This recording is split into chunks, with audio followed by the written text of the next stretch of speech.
उड़ल। अरे देश का सेवा में चल जाता, देश का सेवा में भी कोनो जोर मिलल उड़ल। पूरे भारत में मात्र गाजीपुर का नक्शा हटा दे जाओ तो भारत का नक्शा अधूरा हो जाला। ये गाजीपुर का शहीदी धरती का पावर है। अगर बिरहा में बात कही जाओ तो लगभग 30 वर्ष में बिरहा का कपार पर चढ़ के एकलौता झंडा गाड़े वाला हमरे उस्ताद ने सिर्फ विजय लाल यादव को कोनो सानी और कोनो जोड़ा मिलल उड़ल। तो जे जैसे आवेला ओके वैसे मना के भेजे वाला ही गाजीपुर जिला कहो तो यहीं से एक बिरहा हो जाओ ना। दुनिया तरजिया सोंगलों की बिरहा सुनाई बिरहा वाह क्या कहना है। आई मास्टर वाह।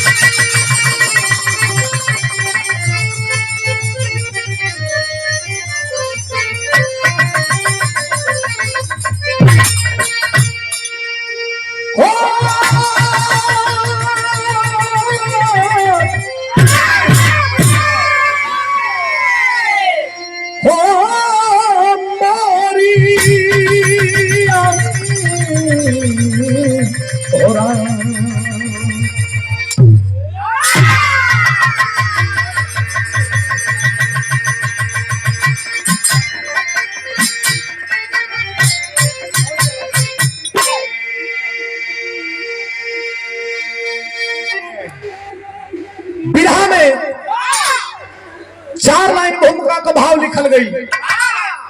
12 वीर और 12 वीर का खेमा। कैसे मास्टर तने हारमोनियम बढ़ाओ हो, तने हारमोनियम बढ़ाओ भैया, हारमोनियम बढ़ाओ और बढ़ाओ और बढ़ाओ। कहाँ बढ़ाओ थो मतलब खाली छुअत हो के का करत हो।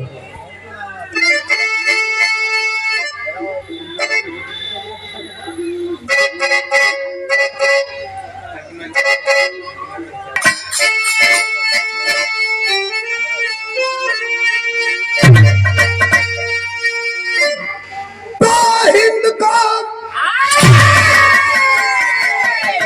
अरे कोई चुनौती से नापेगा क्या।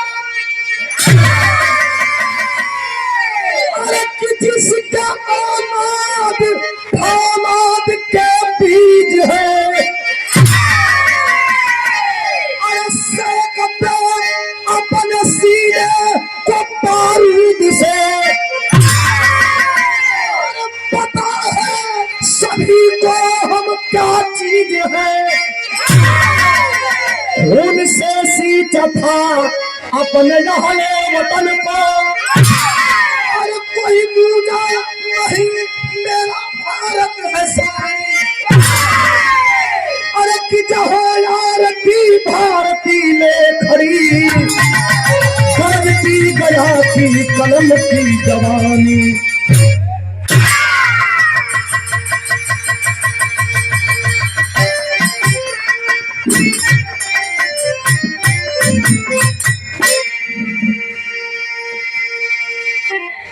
ये मर्द तू भोगन फरोइबा का हमार हो।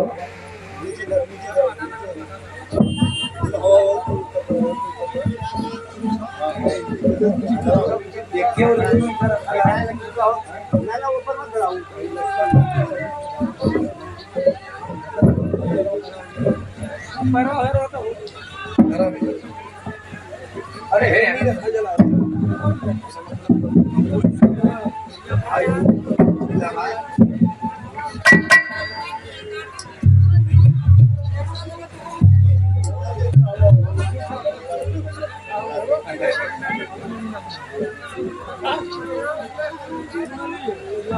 देखा भाई उनके तनी एकाध से कम पड़त है उनके बढ़ा दो भाई।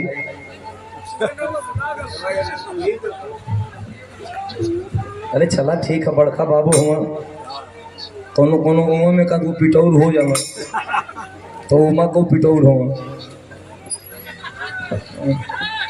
ए भैया इतना पंच परमेश्वर बैठा रहो, गरस्ती गया की कलम की जवानी, देश आजादी के लिए, देश आजादी के लिए खून हमेशा दिया गया है और कोई भी जंग हमेशा खून और जंग मांगती है। बिरहा में कव्वाली का टुकड़ा बा कैसे मास्टर वाह।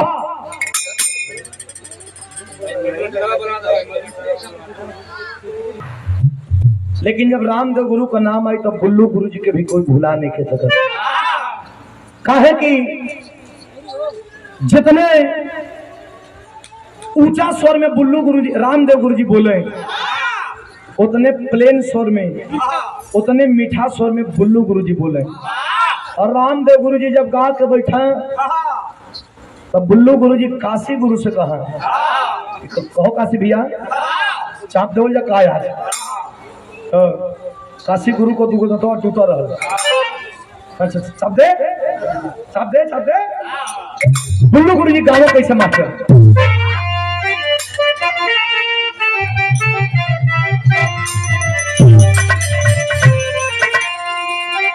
कि अरे एक बात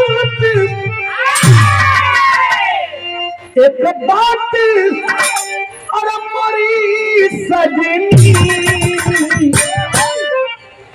गठियाला चुनरी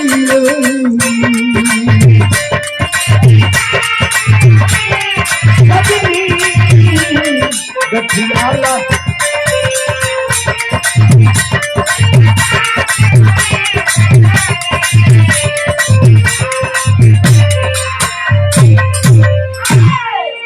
लेकिन बिरहा में भाव वीरन खातिर लिखल गए कि आखिर वीर कैसन होके के और वीरन का तासीर कैसन होला। हाँ मास्टर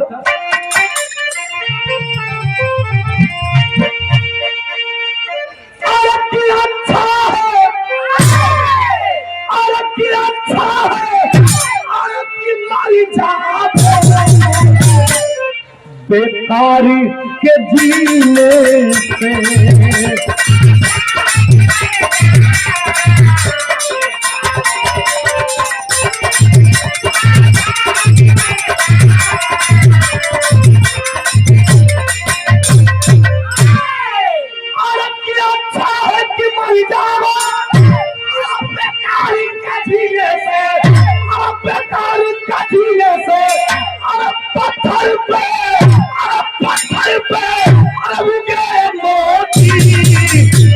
मेहनत के पसीने से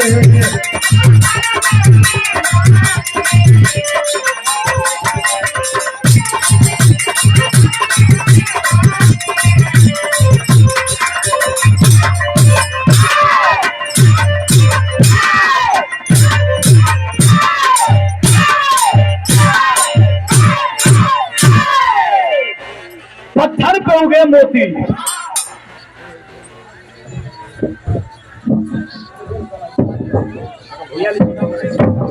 तो कहाँ से गाई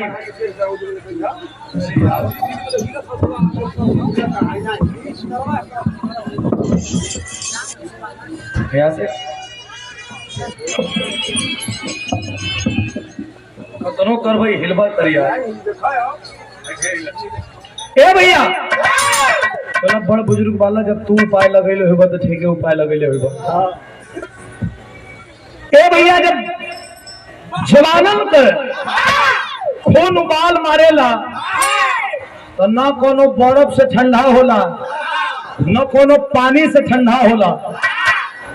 जवानन का खून उबाल मारेला तो हमेशा जंग से ठंडा भयल बा। अने मऊगन का तो कबो खून उबाल मरबा ना करेला। घर में ना हो न उबाल मारी, न कब जवानी आई न कब बुढ़ौती आई। आज अब बुढ़ैहत जन तो का कहीं ओ घड़ी हमनी कर रही है कैसे छोड़ रही है वो घड़ी आओ कबो नहीं झूठे हवा। तो जवानन का हमेशा इतिहास लिखल जाला। आज तक इतिहास बुज़दिल को कबूल लिखल ना गए। यहाँ से कहानी का शुरुआत भाई बा कैसे मास्टर?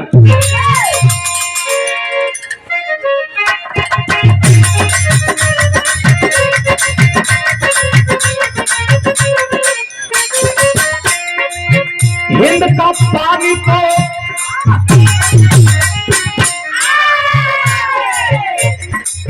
हिंद का पानी तो जिंदा है पानीदारों से। हिंद का पानी तो जिंदा है पानीदारों से, वरना नीलामी हुई इज्जत की गद्दारों से। इस देश में लोहा लड़ाई लिया गया। यही देशवा में अंग्रेजवन से जो मिल गई राजा हो गई भैया। आज लोहा लड़ाई लहल तो कई खानदान खत्म हो गई। तो पानीदार अगर मर्द ना रहता तो आज हिंदुस्तान गुलाम को गुलाम रही। ऐसे कहे का बता, जहां पे जाति धर्म राज हुआ हावी है, जहां पे जाति धर्म राज हुआ हावी है, वही कालांतर में लाई पितरी लाठी है। जहां पे आज जाति धर्म मजहब जाति का नाव पर जाति से आदमी लड़ रहा भारत कि आई रवन है, चमार हवन है, भर हवन है, फलाना हो, पंडित जी हो, बाबू साहब हो, देवता भी आदमी बांट दे भारत। इन लोग का चमक नहीं खेले तो हवा पानी भी बांट देता। और इनके देवता अलग हो गई बाड़न, चमार के देवता अलग हो गई बाड़न, राजपूत के देवता अलग हो गई बाड़न। हमारे कहने का मतलब कि हिंदुस्तान में सब लोग भाई भाई है। हमारा हिंदू मुस्लिम सब लोग भाई भाई है। और यहाँ पे कोई अलग नहीं है। यहाँ पे नर नारी और हिजड़ा मात्र 3 बिरादरी है। ये बात वो हिजड़ा के ले ला मैंने किन्नर के ले ला तो के आधा ले ला, मतलब 2.5 बिरादरी कहो। लेकिन आज राजनीति करे के चक्कर में आदमी एक दूसरे के नीचा दिखावे खातिर देवी देवता धर्म जाति मजहब कुल चीज बांट दिले बा। लेकिन अगर यह चीज लड़ाई के मैदान में रह रही, हिंदुस्तान जब गुलाम रही तो ये चीज रही कि तू हिंदू हो, तू मुसलमान हो, तू सिख हुआ, तू ईसाई हुआ, तो ये देश में ना आजाद हो रही, इस देश में आजादी ना मिल रही। ऐसे कहे का बात, जहां पे जाति धर्म राज हुआ हावी है, जहां पे जाति धर्म राज हुआ हावी है, वही कालांतर में लाई की बड़ी राधी है। हुकूमत अंग्रेजों का जमाना था, हुकूमत अंग्रेजों का जमाना था, गुलाम देश का हुआ था, दाना दाना था। लड़ा के लंदन से उतारे लाए जंगल में, लड़ा के लंदन से उतारे लाए जंगल में, भीऊ की रचना किए चंबल वाले जंगल में। हिंदुस्तान गुलाम बा और हिंदुस्तान की धरती पे अंग्रेजी पहलवान हेनरी नाम का पहलवान आकर के हिंदुस्तान में जब घूमने लगा, पहलवानी दंगल का बड़ा शौक था। और हिंदुस्तान के धरती पे जब घूमने लगल तो देखे लगल कि हिंदुस्तान में भी अखाड़ा चलत बा। लेकिन देखत बा कि हिंदुस्तान का पहलवान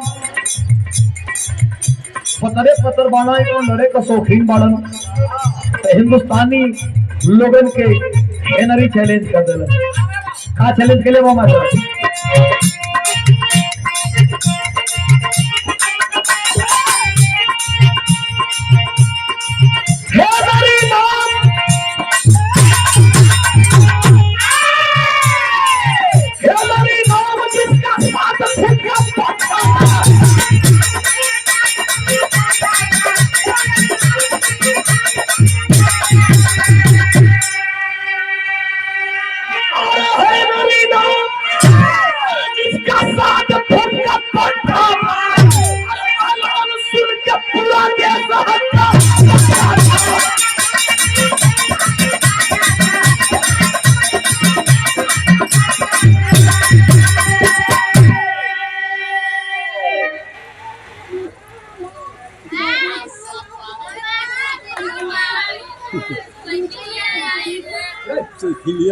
काहे को होने का तो को थोंक के साइकिल आई तो काहे चुप कराओ ये मतलब दूसरा पार्टी का होगा हो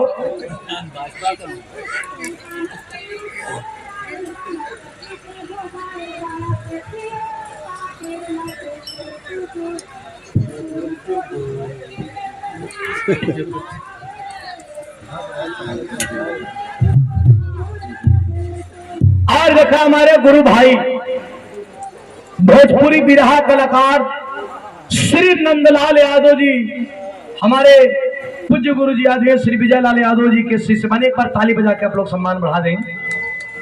बड़ा प्यार, बड़ा दुलार, बड़ा स्नेह। इस आदर 500 रुपया पुरस्कार पूरे टीम को सफा दे करके भगवान का प्रसाद दे करके और हमें ये समाजवादी पार्टी के साइकिलिया वाला गमछा दे करके 500 रुपया पुरस्कार देके सम्मान बढ़ाई। एक बार ताली और बजे के चाहिए। समाजवादी होबा करे ना, गिरावे समाजवादी का होते ना। बड़ा प्यार पीडीए का सबके लेके चले वाला बिरहा गावत है हमेशा। हमारे नंदलाल भैया के द्वारा पुरस्कार आयल बा, बहुत बहुत देर से धन्यवाद। आशीर्वाद की कामना ता जिंदगी रही, ये प्यार दुलार स्नेह बना रहो। कामना कर रहे बानी कि आप अपने कलाकारी में 4 चांद हमेशा लगाएं। काहे कि इस दुनिया में मंगले भीख भी ना मिलेला। यहाँ कुल चीज मेहनत के ऊपर हो गई बा। जे जितने मेहनत करी वो तने पाई। काहे कि हिंदुस्तान का धरती पे अब हो गई बा कि राजा का लड़का राजा ना बनी। जरूरी थोड़े बात की जे गायक बाव का लड़का गायक बनी, जे कवि बाव का लड़का कवि बनी। अब जे मेहनत करी उहे बनी। बहुत बहुत दिल से धन्यवाद। आशीर्वाद की कामना था जिंदगी। बड़का भैया के बहुत बहुत प्रणाम हो। हेनरी आईना प्रेस कॉन्फ्रेंस बुलाया दिल्ली में, और सभी पेपर पत्रिका जो उस जमाने में चलते थे वो पेपर पत्रिका के पत्रकारों को कह दिया कि मैं जो बोल रहा हूं तुम इसे अपने पेपर में छाप देना। पेपर में छापे खातिर वो अंग्रेजवा हेनरी पहलवान कैलाश का मास्टर बिरहा में एगो तरज लगत बा।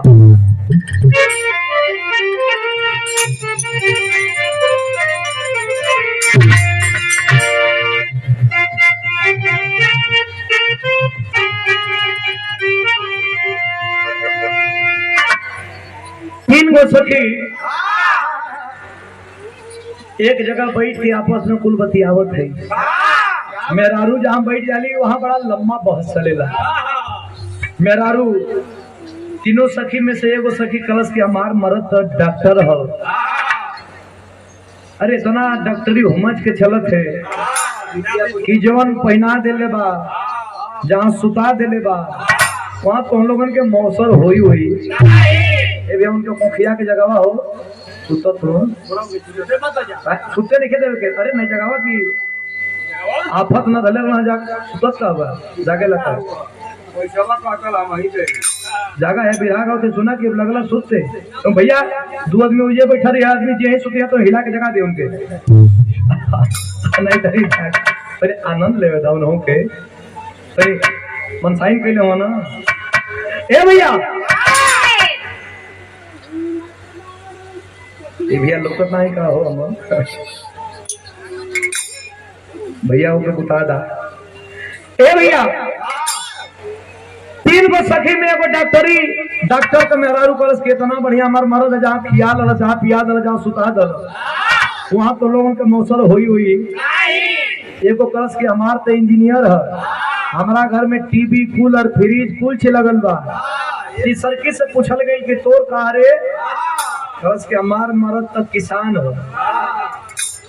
तो कहल कि तब तोरे कहन तक कुछ हुई ना तोरे कहन का हुई। कहला हमारे कहन कुछ पाओ ना, हमारे कहन संतोष बा कि हमार मरद सिवान में जाला तो हम अपने मरद संगे जाइला, अपने मरद संगे आइला। तो उनका तो मरद सवेरे का निकल सांझ कहाँ घूमे लो सो केहू ने खिजात, लेकिन हम अपन मर्दे संगे जाइला जौन उर्दी रहर होला तो अपन संगे ही कोड़ीला खइला खनीला खाइला। मेहरारू कहती है कि का करना चल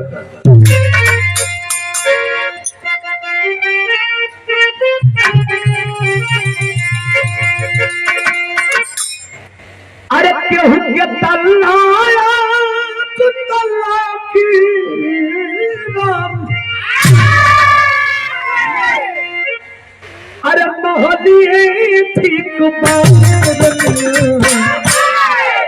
सखी हमरे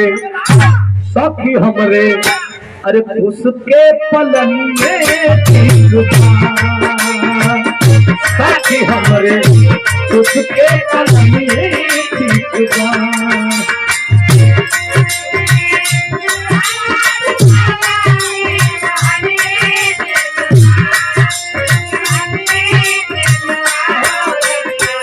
सखी हमरे उसके पलंगे ठीक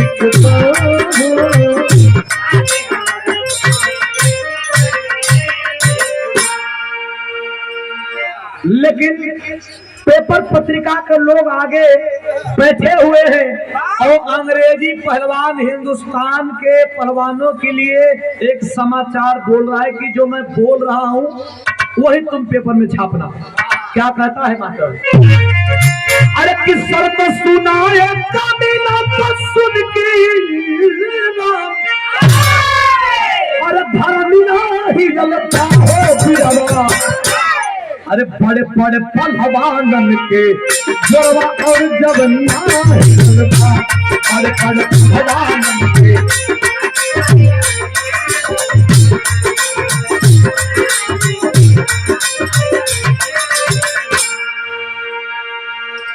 कल कि मैं जो बोल रहा हूं उसे छापो।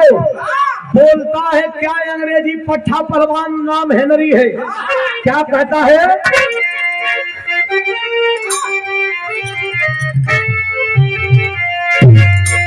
अरे तिहारी से बंगल बहू बेटी ना अपन बेटी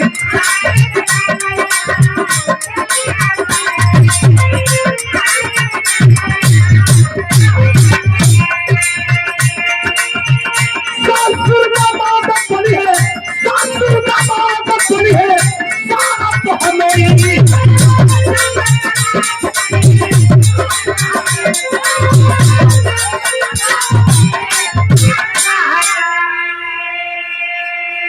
कागज की पेपरवा में लिख दो कि जो मुझसे जीतेगा उसको मुंह मांगा इनाम दिया जाएगा, लेकिन जे हारी ये भी लिख दो कि जो हारेगा जिसके घर में बेटी जवान हुई हुई बेटी के भरल सभा में अपने जान को बैठाई, जेकरे घर में बहन जवान हुई कोई बहन के अपने जान को बैठाई।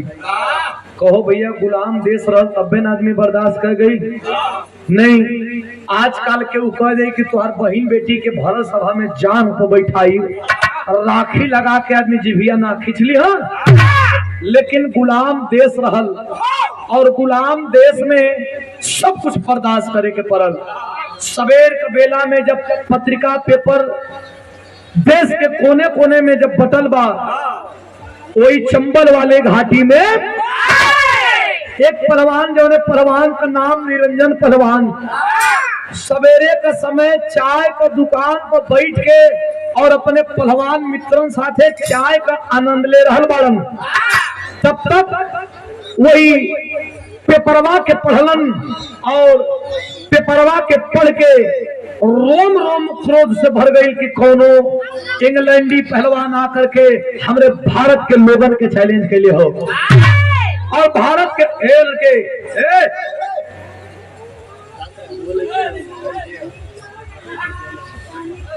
तने आगे से भैया लोग तने हटावा, मोबाइल में मैच देखते तुम लोग यहाँ हटावा तनकी।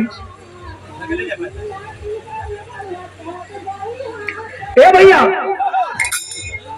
चैलेंज को स्वीकार करना चाहता है, लेकिन बहन बेटी वाली बात को सुन करके शांति बना लिया। बाबूजी श्री अवधेश प्रताप यादव जी के द्वारा आशीर्वाद दिया गया है। सादर 100 रुपया पुरस्कार, चरणों में कोट कोट प्रणाम, दिल से धन्यवाद। आशीर्वाद की कामना ता जिंदगी, चरणों में कोटि कोटि प्रणाम। बाबूजी राम अवतार यादव जी के द्वारा, हमारे राम अवतार भैया के द्वारा सम्मान, कोट कोट प्रणाम, दिल से धन्यवाद बा। बतिया सुन के निरंजन पहलवान का रोम रोम में तनी आग भरल बा, लेकिन आग कैसे भरल बा मास्टर? बिरहा में तरज लगत बा। कैसे?